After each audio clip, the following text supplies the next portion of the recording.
अमरावती शहरातील आलेल्या सर्व पत्रकारांचं मनापासून स्वागत करतो, आभार व्यक्त करतो। आज अमरावती शहरामध्ये कार्यकर्ते आणि पदाधिकाऱ्यांची बैठक आयोजित करण्यात आलेली आहे। अमरावती शहरामध्ये होणाऱ्या महानगरपालिकेच्या निवडणुकीला कार्यकर्त्यांची मनोगत जाणून घ्यावं आणि पक्ष संघटनेच्या संदर्भातून चर्चा करण्यासाठी बैठक बोलवली आहे। आणि मला वाटतं की काल नागपूरचं अधिवेशन संपलेलं आहे। आज 4 वाजता निवडणूक आयोगाची पत्रकार परिषद आहे। महापालिका महानगरपालिकेच्या निवडणुका आज 4 वाजता जाहीर होतील अशा प्रकारची शक्यता वर्तवली जात आहे। काल नागपूरच्या अधिवेशनामध्ये 5 दिवसाचं अधिवेशन आपल्या सर्वांना माहिती आहे की झालंय। विदर्भामध्ये अधिवेशन घेतल्यानंतर विदर्भाला चांगल्या प्रकारचं पॅकेज जाहीर होतं। विदर्भाच्या धोरणात्मक निर्णयाचे काल निर्णय होतील अशी अपेक्षा होती, परंतु सुप्रीम कोर्टाने सांगितल्याप्रमाणे या निवडणुका जानेवारीच्या अखेरपर्यंत घ्यायच्या प्रकारे सूचना केल्यामुळे सरकारच्या वतीने हे अधिवेशन 4-5 दिवसाचं घेण्याचा सुतोवाच करण्यात आला। मागच्या आठवड्यामध्ये झालेल्या अधिवेशनामध्ये या राज्यामध्ये होत असलेले भ्रष्टाचार, या राज्यामध्ये होत असलेले अत्याचार, कायदा सुव्यवस्थेचा प्रश्न असेल, वेगवेगळ्या प्रकारचे घोटाळे आहेत त्याच्याबद्दलची चर्चा असेल, या मागच्या वेळेला पूर आणीच्या माध्यमातून शेतकरी उद्ध्वस्त झालेला आहे। विदर्भातल्या शेतकऱ्यांचा असलेला कपाशीचा,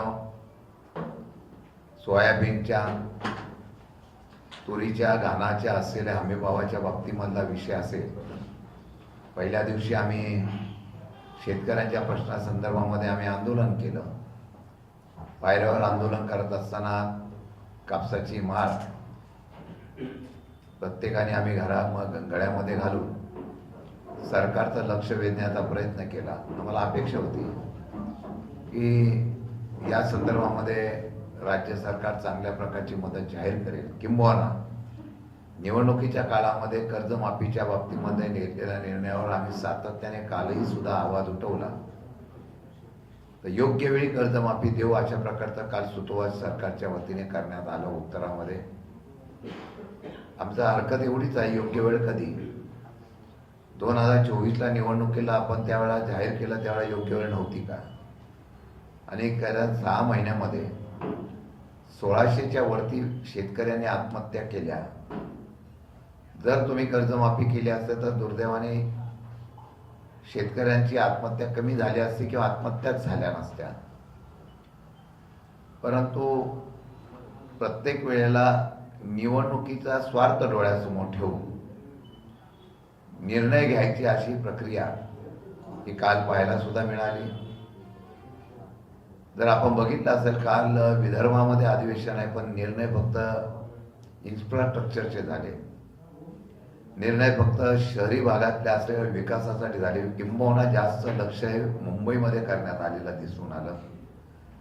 मग SRAची योजना असेल, पागडी सिस्टीम असेल, आम्ही अशा प्रकारचं काय दिव्य काम केलं अशा प्रकारचं सुतोवाच काल राज्याच्या वतीने करण्यात आलं। पण त्यामध्ये सुद्धा निवडणुकीचा उद्देश डोळ्यासमोर ठेवून मुंबई महानगरपालिकेची हे लक्ष ठेवून निवडणुकीचं लक्ष ठेवण्यात आलं होतं, किंबहुना बिल्डर दार्जिनी आणि उद्योग दार्जिनी अशा प्रकारचा अधिवेशनामध्ये निर्णय झाले असा आमचा थेट आरोप आहे। आता 23 फेब्रुवारीला अधिवेशन सुरू करण्याच्या बाबतीत मला सांगितलेलं अर्थसंकल्पीय अधिवेशन माझ्या माहितीप्रमाणे काल झालेला या सर्व अधिवेशनामध्ये विदर्भाला काही मिळालं नाही अशा प्रकारची भावना ही विदर्भातल्या जनतेमध्ये तर आहेच, पण आमच्यासारख्या लोकप्रतिनिधींच्या मनामध्ये सुद्धा निश्चितपणाने निर्माण झालेली आहे। मला वाटतं की जनतेने येणाऱ्या, मी कालही विधिमंडळाच्या विधान परिषदेमध्ये भाषण करताना तेच सांगितलं की मताचं राजकारण फार काळ टिकत नसतं, परंतु जर जनतेने मनामध्ये ठरवलं तर येता जिल्हा परिषद पंचायत समितीला जसं लोकसभेला आपल्याला जमिनीवर आणलं तसं जिल्हा परिषद पंचायत समिती येणाऱ्या महानगरपालिका महापालिकेला सुद्धा ही जनता आणि इथला शेतकरी आपल्याला रस्त्यावरून उभं करतील, आणल्याशिवाय राहणार नाही, अशा प्रकारचं मी वक्तृत्व केलेलं आहे. मला वाटतं जनतेला मी आव्हान करेन, हे सरकार मस्तीमध्ये आहे. बहुमताच्या पाशवी आणि सत्तेच्या समीकरणामध्ये सामदान दंडभेद या प्रकारचा वापर करून आम्ही निवडणुका जिंकू शकतो या भ्रमात आहे. पण मला वाटतं की एकदा लोकांनी यांना परत एकदा जमिनीवर आणणं गरजेचं आहे, त्याशिवाय यांच्यात सुधारणा होणार नाही. कालही 76,000 कोटीच्या पुरवणी मागण्या घेतलेल्या आहेत. दरवेळेला बजेटच्या अधिवेशनाव्यतिरिक्त दरवेळेला 50, 60, 70,000 कोटीच्या पुरवणी मागण्या जरी येत असतील तर हे राज्य सुद्धा दिवाळखोरीमध्ये जायला वेळ लागणार नाही. मला वाटतं आता 9-9.5 लाख कोटीचं कर्ज आपल्या सर्व लोकांच्यावर या असलेल्या सरकारने 3.5 वर्षामध्ये लादलेला आहे. आणि म्हणून येत्या निवडणुकीला आम्ही हात लोकांमध्ये जागृती करणार आहोत की काही झालं तरी पैसा आणि सत्तेचा वापर करून सत्ता जिंकणाऱ्याला जनतेचं बंड झाल्यानंतर काय होतं याची प्रचिती आणून देण्याची वेळ आलेली आहे. त्याशिवाय हे लोक जनतेसाठी निर्णय घेऊ शकणार नाही. तशा प्रकारचा निर्णय घ्यावा आणि म्हणूनच आज अमरावतीमध्ये आज ही बैठक आम्ही आयोजित केलेली आहे. या बैठकीमध्ये आघाडीच्या माध्यमातून पुढे जाऊन निवडणूक लढवण्याच्या भूमिका आम्ही घेतलेली आहे. प्राथमिक चर्चा स्थानिक पातळीवरच्या नेत्यांनी आमच्या सगळ्यांनी केलेली आहे. मग ती चर्चा करत असताना आज तो अंदाज घेऊन उद्या परवा मुंबईला गेल्यानंतर संबंधित असलेला शिवसेना, उभाटा, काँग्रेस आणि इतर मित्र पक्षाबरोबर चर्चा करून आम्ही 100% अमरावतीला सुद्धा निवडणुकीला समोर जाणार आहोत. अशा प्रकारचं या ठिकाणी आपल्याला सांगतो. आता तुम्हाला काय विचारायचं?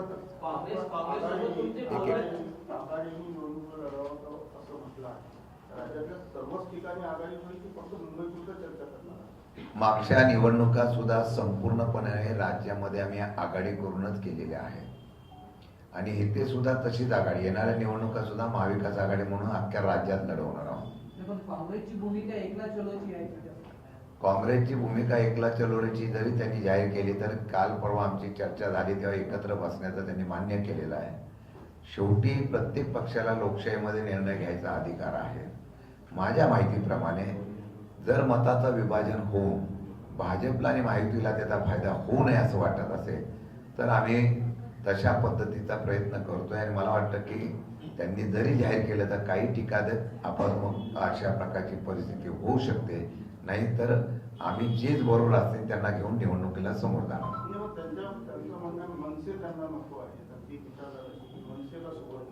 अजून शिवसेना मनसेच्या युतीचा प्रस्ताव महाविकास आघाडीकडे आलेला नाही.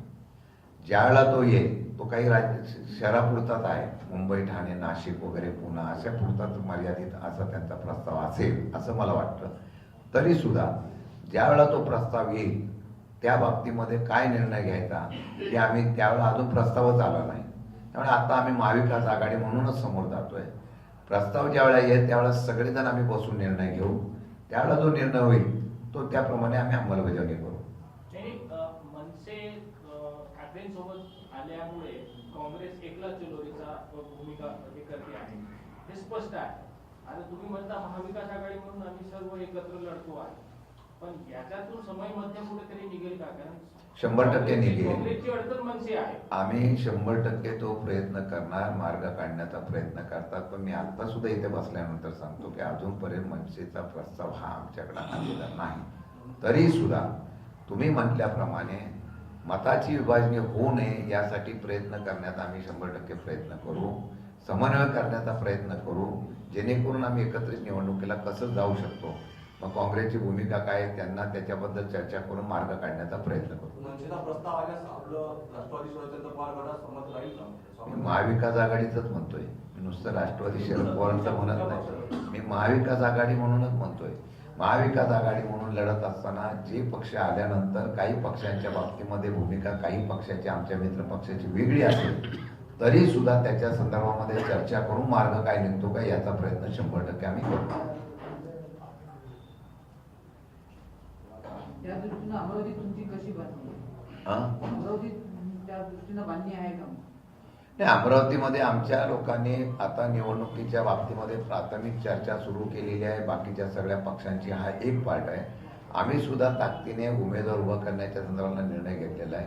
आमच्याकडं मागणी आलेली आहे उमेदवारांची, त्याच्या बाबतीमध्ये सुद्धा आज आम्ही बैठक घेणार आहोत आणि अमरावतीच्या असलेल्या महानगरपालिकेला आम्ही निवडणुकीला जाणार आहोत. जागा वाटप कसं असणार? तुम्ही महाविकास आघाडीमधून एकत्र जात आहे. आज तारखा जाहीर होणार आहेत महानगरपालिका निवडणुकीच्या. जागा वाटप समोर एक फेरी चर्चेची त्यांच्याशी झालेली आहे. जागा वाटपात बाबतीमध्ये नाही, आघाडी करण्याच्या बाबतीत 1 ते 2 फेऱ्या झालेल्या आहेत आमच्या स्थानिक पातळीवरच्या. ही आता आज आमची बैठक झाल्यानंतर मी संबंधितांशी पण चर्चा आम्ही करणार आहोत आणि जागा वाटप समन्वयातून एकमताने करण्याच्या बाबतीत मला निर्णय घेऊ. जिथं डिस्प्यूट असेल की एखाद्या ठिकाणी 2-2 लोकांनी मागणी पक्षाने केली असेल ते तिथून मार्ग काढण्याचा प्रयत्न आम्ही प्रमुख म्हणून या ठिकाणी आम्ही निश्चितपणाने करणार आहोत. महापालिकेत काय मुद्दे महत्वाचे असते आहे की ते घेऊन महाविकास आघाडी किंवा राष्ट्रवादी पुढे जाईल? माझं म्हणणं आहे की सरकार हलवण्याचाच पहिला लोकशाही टिकवण्याचाच मुद्दा महत्त्वाचा आहे. महानगरपालिकेचे प्रश्न हे निगडीत असतात विकासाचे. रस्ते, पाणी, गटर वगैरे, मीटर वगैरे सगळे आहेत. विशेषतः अमरावती शहराला शहराचा दर्जा मिळाला पाहिजे. त्यातल्या ज्या काही त्रुटी आहेत त्या त्रुटी दूर करण्याचा प्रयत्न करणं गरजेचं आहे. पण सर्वात महत्त्वाचं आहे, मला मगाशी एका चॅनलवाल्यांनी विचारलं 4 वाजता आता निवडणुकीला प्रोग्राम जाहीर होईल, तुमची भूमिका काय? मी म्हणलो फक्त निवडणूक आयोगाने ही निवडणूक लोकशाही व्हावी एवढा प्रयत्न करावा एवढीच आमची अपेक्षा आहे. त्याला कारण असं आहे की मागच्या निवडणुकीला जर आपण बघितलं असेल तर निवडणूक अधिकाऱ्याच्या समोर एखाद्याला जबरदस्ती आणून जर माघार घ्यायची सही घ्यावं लागत असेल तर इथे लोकशाही राहिलेली नाही, निवडणूक आहे राहिलेला नाही. त्याचबरोबर पैसे वाटप सर्रास सुरू झालं. कधी नव्हतं या महाराष्ट्रामध्ये. निवडणुकीच्या वेळेला प्रचंड प्रमाणात मारामाऱ्या सुरू झाल्या पोलिसांच्या समोरच. म्हणजे पोलिसांच्या समोर बोगस करणाऱ्याला पळून जावं लागतं, पळून पाठवलं जातं. ही जर महाराष्ट्राची ओळख हळूहळू व्हायला लागली तर इतर राज्याची तुलना आता महाराष्ट्राची करतील अशी परिस्थिती होऊ नये म्हणून मी मगाशी सांगितलं ही लढाई निवडणुकीच्या एका ग्रामपंचायतीपासून ते लोकसभेपर्यंतच्या जेवढ्या निवडणुका होतील ती लोकशाही टिकवण्याच्या संदर्भातली लढाई पहिली फोकस केली पाहिजे. जेणेकरून निवडणूक आयोगाने सुद्धा आता बोध घेतला पाहिजे. मागच्या निवडणुकीचा प्रोग्राम जो जाहीर झाला त्यातल्या त्रुटी आम्ही अगोदरच सांगत होतो की जर तुम्ही त्यांना अपिलात जायला संधी दिली नाही तर कोर्ट तुमच्यावर ऍक्शन घेईल आणि तसंच झालं. मग काही निवडणुका पुढे गेल्या. ज्या निवडणुका झाल्या त्यांना महिनाभर आज पहारा करावा लागतो. ही महाराष्ट्राच्या निवडणूक आयोगाची परिस्थिती आहे. मी फार गांभीर्याने मगाशी सुद्धा सांगितलं, आजही सांगतो, तुमच्या माध्यमातून सांगतो, निवडणूक आयोगाने निपक्षपणाने सेशनसारखं काम करावं. नाही तर या निवडणुका नुसत्या फार्स होत आहेत. लोकांना निवडणुका कशा जिंकायच्या हे सत्तेमधल्या लोकांना अवगत झालेलं आहे. त्यामुळे माझ्या माहितीप्रमाणे कडक धोरण जर केलं तर या निवडणुका होतील आणि त्या लोकशाहीने व्हावा ही खरी लढाई आता आमची आहे. यासाठी तुम्ही विपक्षात बसलेले लोक जे आहेत सत्ताधारी कुठेतरी कमी पडतात? नाही ना, आम्ही आता फार मोर्चा काढला ना. आम्ही निवडणूक आयोगावर एवढा मोठा सर्व पक्षाचा मोर्चा निघाल्यानंतर सुद्धा ते आता ते माकडासारखं आहे. गांधीजींचं माकड होतं त्याप्रमाणे तिन्ही माकडासारखी निवडणूक आयोगाची परिस्थिती आहे. आम्ही सर्वजण शिष्टमंडळ जाऊन निवडणूक आयोगाला बोललो तरी त्यांनी ऐकून घेतलं. बोगस याद्या म्हणजे आमदारांच्या आणि महापौरांची जर नावं 5-5, 7-7 ठिकाणी येत असतील तरी ते सांगतात की आम्ही चॉईस देऊ, त्याला ॲफिडेविट करायला सांगू की तू मतदान कुठं करायचं. हे कधीच नव्हतं ना असं. माझ्या माहितीप्रमाणे मध्यंतरीच्या काळामध्ये 20 दिवसाचा पिरियड होता, बरोबर आहे. आता ह्या 20 दिवसाच्या पिरियडमध्ये निवडणूक आयोगाने मनात जर आणलं असतं तर एक उदाहरण देतो, मुंबई महानगरपालिकेची अख्खी यादी चेक करून घेतली असती, त्यात दुबार नावं असती ती बाजूला केली असती. पण तसं काही झालेलं नाही. म्हणजे आम्ही कमी पडत नाही, आम्ही आवाज उठवतो. पण आवाज उठवण्यासाठी हुकुमशाही जी आलेली आहे त्याला आवाज ऐकायला जात नाही आणि त्याप्रमाणे ते निर्णय घेत आहेत.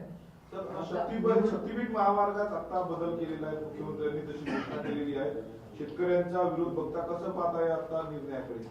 खरं तर शक्तीपीठ महामार्ग हा कोल्हापूरपासून सगळीकडे विरोध होतो आहे. सुपीक जमिनी जात आहेत, शेतकरी विरोध करतोय, मग त्यांनी महामार्ग बदललाय. काल सांगताना मुख्यमंत्र्यांनी असं सांगितलं की दोन्ही मार्ग एका जवळून जात असल्यामुळे आम्ही मार्गात बदल केलेला आहे. पण तसं तथ्य नाही. शेतकऱ्यांचा विरोध होतोय म्हणून तिथं वेगळ्या मार्गाची त्या ठिकाणी आखणी करण्याचा प्रयत्न केलेला आहे. तो खर्च 80-86 हजार कोटीचा आहे असं माझ्या ऐकण्यात आहे. अजून मला माहीत नाही. माझ्या माहितीप्रमाणे राज्य सरकारने कुठल्या कामाला प्राधान्य दिलं पाहिजे.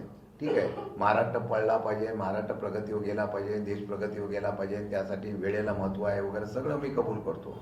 परंतु ते कबूल करत असताना आज ज्या असलेल्या सामान्य जनतेचे प्रश्न जे आहे, आता हे 86,000 कोटी काय आकाशातून पडणार नाही ना. 86,000 कोटी संयुक्त अशा प्रकारच्या प्रोग्राममधून ते देणार आहे. पैसे शेवटी सरकारला द्यावे लागतील. मग ती आवश्यकता खरोखर आता आहे का? मग निगडीचं काय तर शेतकऱ्यांचं कर्ज, त्यातले काही पैसे जर दिले 1,000 कोटी रुपये किंवा काही 1,000 कोटी तर शेतकऱ्यांचं कर्ज माफ होऊ शकतं. किंबहुना महाराष्ट्रातल्या आवश्यक असलेल्या गोष्टीला, अजूनही आमच्याकडे कुपोषण चालू आहे. आदिवासी विभागाच्या संदर्भामध्ये आपण नेहमी पोटतिडकीने म्हणतो सर्वात जास्त राज्यामध्ये तरतूद या बजेटमध्ये कुठे असते आमच्याकडे तर आदिवासी विभागाला. तरी सुद्धा अजून आदिवासी विभागाचा प्रगती झालेली नाही. आमचं म्हणणं आहे की प्राधान्य कुठं द्यावं याची ठरवून निर्णय घेणं गरजेचं आहे. पैसे तिजोरीत नसताना हा अट्टास का केला जातो हे खरं म्हटलं तर एक चर्चेचा किंवा संशोधनाचा विषय आहे.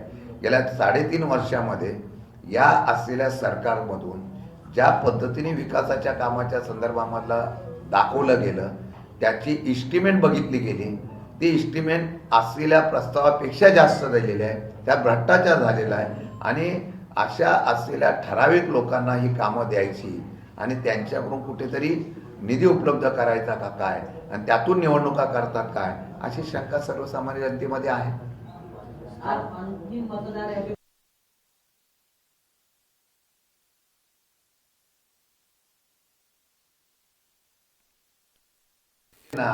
मी तेच सांगितलंय की आम्ही सातत्याने भूमिका घेतली की दुबार नावाच्या बाबतीमध्ये या ठिकाणी हरकती आहेत, त्याच्यावर निर्णय घेणं गरजेचं आहे. निवडणूक आयोगाने काय सांगितलं की दुबार नावं आहेत का? हो आहे. त्यांनी काय सांगितलं मग दुबार नावाच्या बाबतीमध्ये त्यांनी असं सांगितलं की आम्ही त्या मतदाराला विचारणार तुला कुठं मतदान करायचंय आणि मग तिथं मतदान केलं तर दुसऱ्या ठिकाणी सांगणार की यांनी मतदान इथं केलं. ही यंत्रणा राबवू शकते का? हे फक्त काढलेला मार्ग आहे. कोणीतरी आव्हान देऊ नये म्हणून कोर्टात जाऊ नये म्हणून काढलेला मार्ग आहे. माझ्या माहितीप्रमाणे त्याच्यात कुठल्याही प्रकारचा फरक होत नाही. एका मतदाराने 2-2, 3-3 ठिकाणी मतदान केलं हे सुद्धा दिसून आलेलं आहे. मग हे मतदान कसं झालं तुम्ही सूचना करून सुद्धा? असं आहे की व्हॉलेंटियर असला शशिकांत शिंदेचा कार्ड आणि शशिकांत शिंदे ओरिजिनल असेल आणि तो मतदार यादीत नाव असेल तर त्या नावाला तुम्हाला हरकतच घेता येत नाही ना. निवडणूक आयोगाच्या नियमानुसार तुम्हाला तिथं हरकतच घेता येत नाही. ओरिजिनल माणूस आला तो कसा आला हे वेगळं आहे. मतदार यादीत त्याचं नाव आलं याला महत्त्व ते देतात. त्यामुळे हरकती आमच्या पोलिंग एजंटने घेतल्या तरी त्यांनी ते कार्ड बघून त्यांना तिथं मतदान करण्याचा अधिकार दिलेला आहे.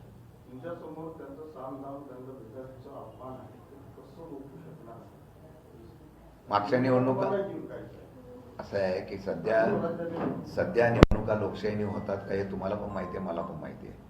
आता आम्ही सामदामदंड भेद बोललो तर आम्ही अडवण्याचा प्रयत्न करू. बाकी सत्ता आमच्याकडे नाही, त्याचा वापर सर्रास केला जातो. बाकी तुम्ही बघितलंय मतदाराला आकृष्ट करण्यासाठी कुठल्या कुठल्या स्कीम आणि योजना येतात.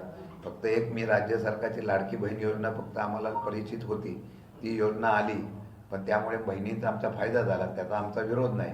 पण तशाच योजना आता प्रत्येकजण खाली वेगवेगळ्या प्रकारची आमिष दाखवण्याच्या बाबतीत मला करत आहे. मला वाटतं सत्ता आणि सत्तेतून पैशातून निवडणुका परत जिंकायचं एक नवीन तंत्र महाराष्ट्रामध्ये सध्या पाहायला मिळतोय. आम्ही लोकशाहीतून अडवण्याचा प्रयत्न करतोय. शेवटी निकाल हा मतदार राजाला घ्यायचा असतो. म्हणून मला वाटतं की निवडणूक लोकशाही व्हाव्या एवढीच आमची त्यावेळेला अपेक्षा आहे. झालं? ओके, धन्यवाद.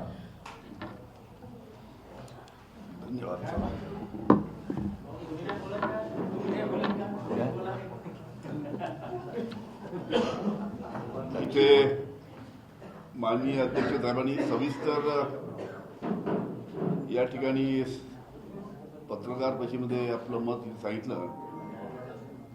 एक त्यांनी तो उल्लेख केला की विदर्भामध्ये अधिवेशन झालं, पण विदर्भाला काय मिळालं, विदर्भाच्या शेतकऱ्यांना काय मिळालं.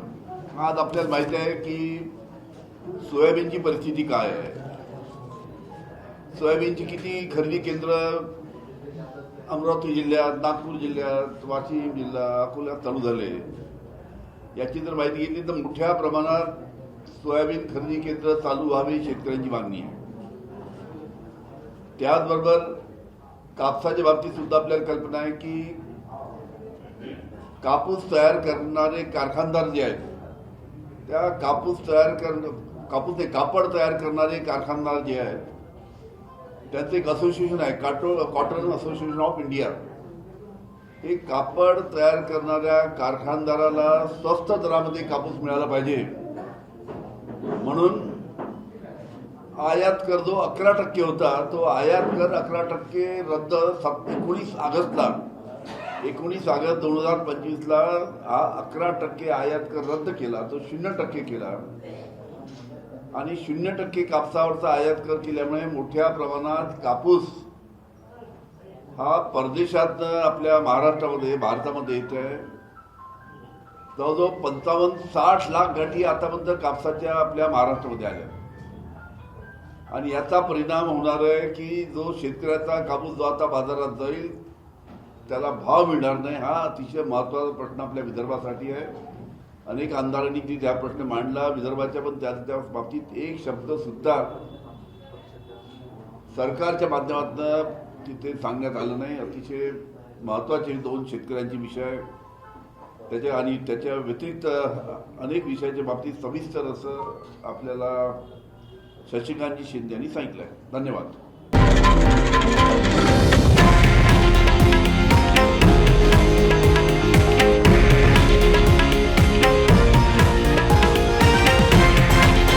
हे आहे देशातील नंबर 1 न्यूज नेटवर्क आणि आपण पाहत आहात TV9 मराठी, एकमेव.